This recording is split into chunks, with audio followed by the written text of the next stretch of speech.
श्री महालक्ष्मी व्रताची कथा. श्री महालक्ष्मीची गुरुवारची ही कथा ऐकल्यामुळे किंवा वाचल्यामुळे दुःख, गरिबी, चिंता दूर होतात. महालक्ष्मीच्या कृपेने घरात संपत्ती, सुख, ऐश्वर्य येते आणि मनातील इच्छा पूर्ण होते. लक्ष्मीची अनेक रूपे व नावे आहेत. माता, श्रद्धा, शांती, दया, दृष्टी, गृहलक्ष्मी, राजलक्ष्मी, राधिका, सावित्री, पद्मा इत्यादी. सर्वांचा आधार असलेल्या त्या महालक्ष्मीची ही कथा आहे. द्वापार युगात भारतातील सौराष्ट्र देशात भद्रश्रवा नावाचा पराक्रमी राजा राज्य करत होता. त्याला 4 वेद, 6 शास्त्रे आणि 18 पुराणांचे ज्ञान होते. त्याची पत्नी सूरचंद्रिका सुंदर, सुलक्षणी आणि प्रतिव्रता होती. त्यांना 7 मुले आणि 1 मुलगी शांबाला होती. एके दिवशी महालक्ष्मीच्या मनात आले की आपण त्या राजाच्या महालात राहिले पाहिजे, म्हणजे राजा आणि प्रजा दोघे सुखी होतील. पण गरीबाच्या घरी राहिले तर तो फक्त स्वतःसाठीच संपत्ती खर्च करतो. म्हणून महालक्ष्मीने एका वृद्ध ब्राह्मणीचे रूप घेतले आणि काठी टेकत टेकत राणीच्या महालात आली. तिच्या तेजस्वी रूपाकडे पाहून एकदाच ती तिची विचारपूस करू लागली. वृद्ध ब्राह्मणीच्या रूपातील महालक्ष्मी म्हणाली, माझं नाव कमळा, नवऱ्याचं नाव भुवनेश, आम्ही द्वारकेमध्ये राहतो.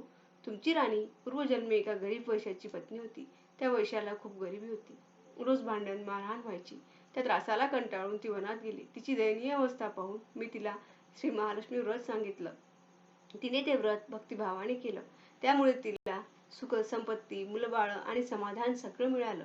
मृत्यूनंतर ते दोघेही लक्ष्मी लोकात सुखाने राहिले. आता ह्या जन्मी ते राजा राणी झाले आहेत.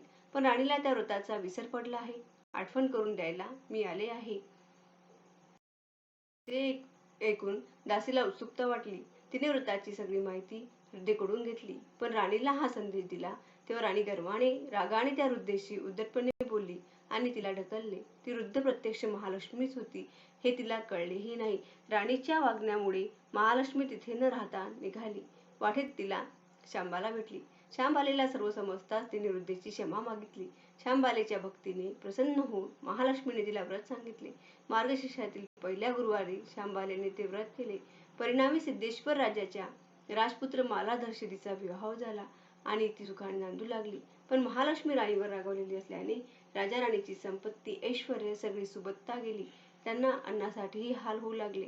एके दिवशी सूर्यचंद्रिका म्हणाली, आपला जावई राजा आहे, श्रीमंत आहे, त्याच्याकडे जाऊया. भद्रश्रवा तिथे गेला. तळ्याजवळ बसला असताना दासींनी त्याला पाहिले. तो शांबालेचा पिता असल्याचे कळताच त्यांनी तिला सांगितले. शांबालेने त्याला राजमानाने बोलावून घेतले, पाहुणचार केला आणि धनाने भरलेला हंडा दिला. पण घरी आल्यावर हंड्यात द्रव्याऐवजी कोळसे निघाले. हा महालक्ष्मीचा कोप होता. काही दिवसांनी राणी स्वतः लेकीकडे गेली. त्या दिवशी मार्गशीर्षातील शेवटचा गुरुवार होता. शांबालेने व्रत केले आणि आईकडूनही करून घेतले. ती परत गेल्यावर राणीने व्रत केले आणि पुन्हा पूर्वीचे राजवैभव परत मिळाले. नंतर शांबाला माहेरी आली, पण तिला काही दिलं नाही. या रागामुळे राणीने तिचा अपमान केला. तरी शांबाला न रागावता निघताना तिथले थोडे मीठ घेऊन आली. आपल्या घरी आल्यावर नवऱ्याने विचारले, माहेरून काय आणले? शांबाला म्हणाली, राज्याचे सार आणले. त्या दिवशी तिने सगळे अळणी जेवण केले. नवऱ्याने चाखले तेव्हा सगळे अळणी वाटले. मग तिने थोडे मीठ दिले. अन्न चवदार झाले. शांबाला म्हणाली, हेच राज्याचे सार. जसे अन्नाला चवीसाठी मीठ, तसेच राजाला सौभाग्य, संपत्ती आणि समजूतदारपणा. याप्रमाणे जे कोणी श्री महालक्ष्मी व्रत श्रद्धेने करतील त्यांना सुख समृद्धी मिळते. श्रीमंती आली की अहंकार करू नये. दर गुरुवारी पोथी वाचायला विसरू नये. महालक्ष्मी भक्तांची सर्व कामना पूर्ण करते. कथा समाप्त. ओम श्री महालक्ष्मी देवे नमः. ओम ह्रीं श्री महालक्ष्मीभ्यो नमः. ओम ह्रीं श्री लक्ष्मीभ्यो नमः. ओम शांती शांती शांती.